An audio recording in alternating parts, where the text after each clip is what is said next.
Selanjutnya, waktunya saya serahkan kepada Coach Ira. Silahkan, Coach Ira. Terima kasih, Coach Anis. Setelah mendengar paparan Coach Anis, saya menjadi lebih tenang rasanya. Dan saya yakin bahwa semuanya membutuhkan tarik nafas. Ya, betul. Mindfulness tersebut gitu ya dalam kondisi apapun. Terima kasih, Coach Anis. Oke. Sama-sama. Ya, selamat pagi Bapak-bapak dan Ibu-ibu yang hadir di webinar pagi ini. Assalamualaikum warahmatullahi wabarakatuh. Perkenalkan, saya Monica Irayati. Ya, tadi dipanggil sudah disampaikan panggilan saya adalah Ira. Sehari-hari saya menjalankan sekolah namanya Erudio Indonesia. Sekolah setingkat usia SMP SMA yang menggunakan pembelajaran berbasis proyek dan riset yang kontekstual dengan isu-isu yang berhubungan dengan anak dan masyarakat di mana anak-anak itu berada. Di awal berdiri di tahun 2006 dan tahun 2012 bentuknya menjadi sekolah. Bahwa sistem belajar Erudio Indonesia dari awal menjunjung tinggi yang namanya kemerdekaan. Jadi konsep belajarnya memerdekakan dengan kurikulum dan kelas yang berbeda-beda setiap anaknya, belajar bisa di mana saja dan kapan saja dengan siapa saja, dengan cara sesuai kebutuhan belajar setiap anak.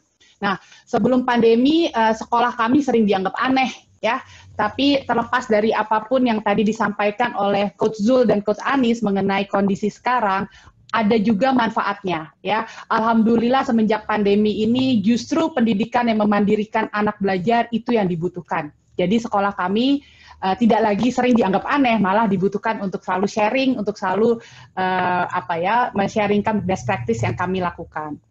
Nah, nyambung nih Coach Dul dan ke Coach Anis gitu, bahwa setelah pandemi ini yang kita rasakan bersama banyak hal-hal yang mau nggak mau kita harus, kalau tadi bahasanya Coach Zul ada meng-reinvent ya, kalau saya menggunakan kata riset mungkin ya, kita menekan tombol riset dan menata ulang pemahaman, bahkan cara berpikir kita dari titik awal.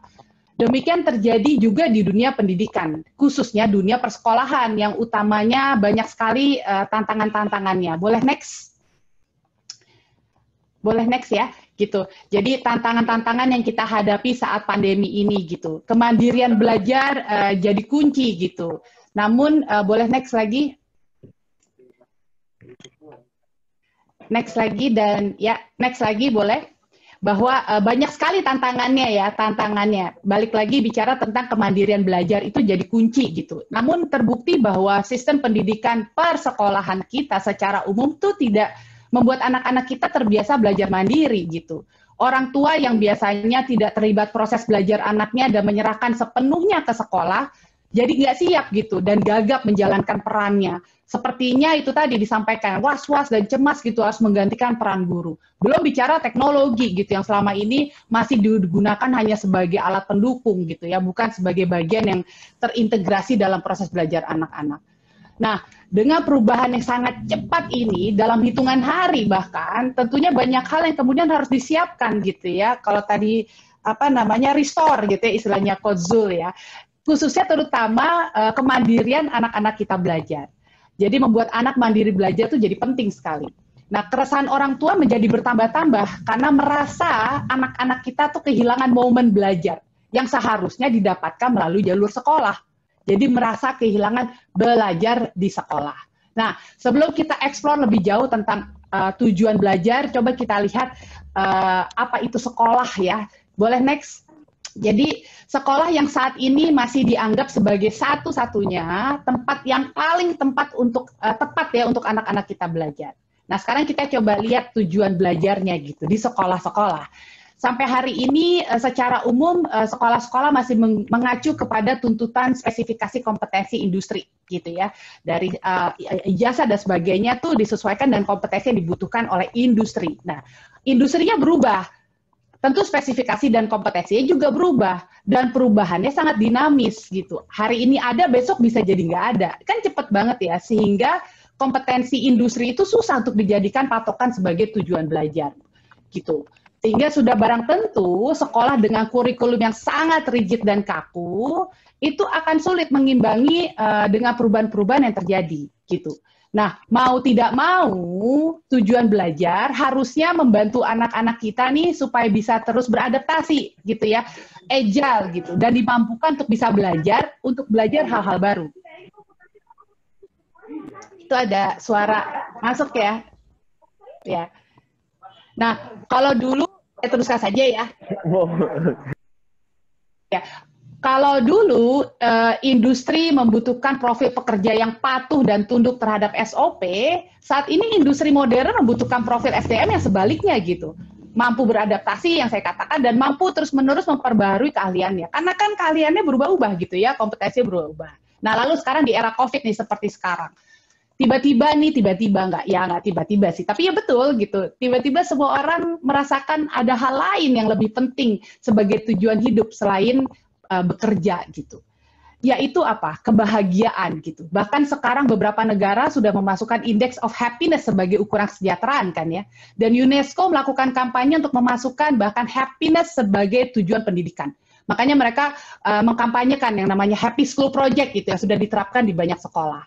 Maka dari itu, balik ke tujuan belajar, harusnya kita ini menyiapkan anak-anak kita untuk bisa menjadi manusia yang seutuhnya nih. Manusia memiliki hidup bermakna, memiliki peran dan kontribusi yang nyata gitu di lingkungannya gitu. Nah, untuk supaya anak-anak kita bisa paham perannya, mereka harus tahu siapa dirinya, apa yang dimiliki sebagai fitrahnya anak-anak kita. Itu yang harus dibantu untuk dicari tahu gitu kan. Bahwa mereka hidup bukan hanya untuk bekerja, tapi juga bahagia karena hidupnya bermakna gitu. Nah, itu bicara tentang tujuan belajar.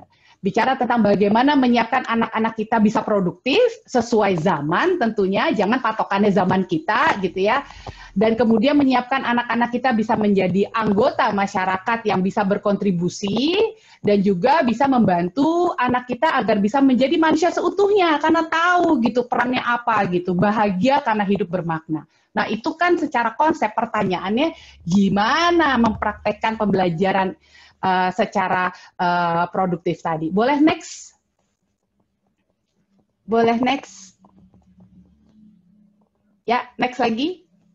Ya, nah gini, sudah saatnya, kalau pertanyaan terus gimana caranya gitu, sudah saatnya kita kembali ke prinsip-prinsip pembelajaran yang diperkenalkan oleh Bapak pendidikan kita, yaitu Ki Hajar Dewantoro. Boleh sebelumnya ya, itu ya next, maaf next. Sebelumnya.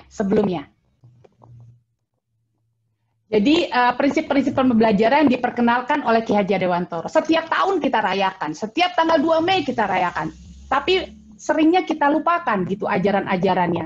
Ajaran-ajaran khususnya yang dilakukan di sekolah-sekolah. Prinsip-prinsip belajar yang memerdekakan, prinsip-prinsip belajar yang memandirikan gitu. Prinsip-prinsip belajar yang tidak beralaskan paksaan dan kewajiban gitu, bicara disiplin positif. Prinsip-prinsip belajar yang bermakna dan kontekstual dengan kebutuhan anak gitu. Dan ini prinsip yang paling penting, menjaga, mengembangkan fitrahnya anak gitu. Kalau bahasanya Ki Hajar, biji padi jangan dipaksakan jadi jagung. Padi yang dibesarkan dan dijaga untuk bisa terus menjadi padi yang baik gitu kan gitu. Nah, sekarang praktiknya seperti apa terus? Bagaimana peran kita di sini sebagai pendamping belajar, baik itu orang tua, baik itu guru, agar menjaga fitrah anak itu sampai nanti dia dewasa kelak gitu ya, gitu. Nah, boleh next? Ini masih mengacu kepada Ki Hajar Dewantoro nih. Next, itu tadi sebelumnya ya. Nah, ini bahwa di sini sangat penting ini yang disampaikan oleh beliau. Sekolah bukan elemen terpenting atau utama dalam pendidikan. Lalu siapa? Ya peran keluarga justru lebih penting gitu dalam proses pendidikan. Jadi bicara pendidikan sama persekolahan tuh hal yang berbeda ya gitu ya. Justru lebih penting gitu keluarga. Khususnya bicara tentang pembentukan karakter gitu. Dan kita belum bicara masyarakat yang luas. Kita ini bertanggung jawab terhadap pendidikan semua anak yang ada di sekeliling kita gitu. Nah, pertanyaan berikutnya, lalu peran apa yang bisa kita lakoni gitu untuk membantu proses pembelajaran mandiri untuk anak-anak kita. Baik itu yang mungkin yang hadir sebagai guru, baik itu sebagai orang tua atau sebagai tadi om dan tante gitu ya untuk mendampingi belajar ponakan, anak dan sebagainya. Nah, boleh next? Saya selalu refer ke Ki Hajar Dewantoro, nggak kemana-mana gitu. Beliau itu sangat progresif loh. Dulu tuh belum ada YouTube, belum ada Google. tapi beliau sudah memperkenalkan sistem pendampingan belajar yang dia sebut sebagai sistem Among gitu. Kita nggak bisa mengalahkan YouTube ataupun Google dalam knowledge atau dalam ilmu pengetahuan, karena lengkap sekali mereka, sumber-sumber belajar itu sudah tersedia, khususnya lebih terbuka di saat pandemi seperti ini. Kita baru tahu, oh ternyata belajar dari mana-mana tuh bisa gitu. Nah, sistem Among ini kan kita bicara tentang di depan menjadi role model, kalaupun kita nggak bisa jadi role model, kita mencarikan role model yang tepat untuk anak-anak kita, di tengah kita menyemangati, di belakang kita mendorong gitu ya. Meskipun kita lebih sering mendengar Tutwuri Handayani, di belakang kita mendorong gitu. Nah, apabila kita coba membahasakan dengan peran-peran yang lebih kontekstual untuk keseharian kita, boleh next. Kita mengenal peran sebagai coach gitu ya, peran kita sebagai coach dalam membangun hubungan kemitraan kepada anak-anak kita gitu. Karena tujuannya untuk memaksimalkan potensi gitu ya. Terus kemudian peran yang lainnya adalah peran kita sebagai teman cerita, membantu anak untuk bisa membantu dirinya sendiri gitu. Kita harus memperkenalkan kekuatannya anak tersebut, mengidentifikasikan sumber daya yang dimiliki, persis seperti yang tadi Coach Zul sampaikan gitu, tapi dengan caranya sendiri, bukan dengan cara kita. Nah, kemudian peran berikutnya adalah peran sebagai mentor gitu. Kita tentunya sebagai orang tua atau sebagai guru pasti kita punya wawasan atau pengalaman tertentu di bidang tertentu gitu. Dan yang yang kita miliki, dan itu adalah peran sebagai mentor.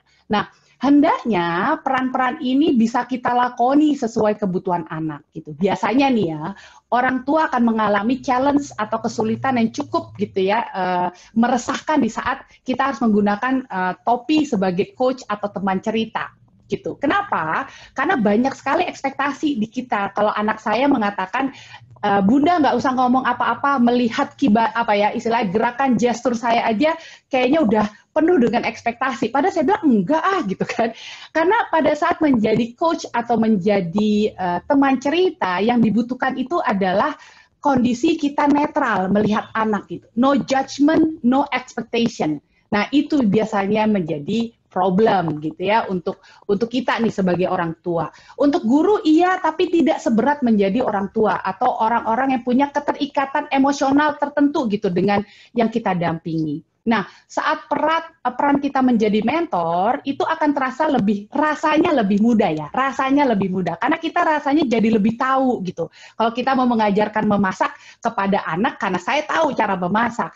Nah, sekarang kan pertanyaannya ngajarin gitu ya, ngajarin dengan cara apa? Kalau kita bicara cara-cara yang kontekstual dengan kebutuhan, artinya kita harus tahu cara yang tepat sesuai dengan cara si anak, bukan dengan cara kita gitu. Nah, yang sering jadi masalah itu adalah kita sering memaksakan bahkan cara belajar dengan cara kita gitu, bukan dengan cara belajar anak.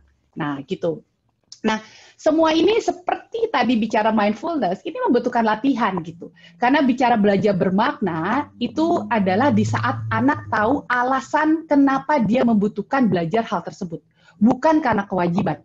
Maka keterlibatan anak dalam menentukan tujuan belajar jadi kunci saat membantu anak untuk bisa belajar mandiri. Belajar yang bermakna.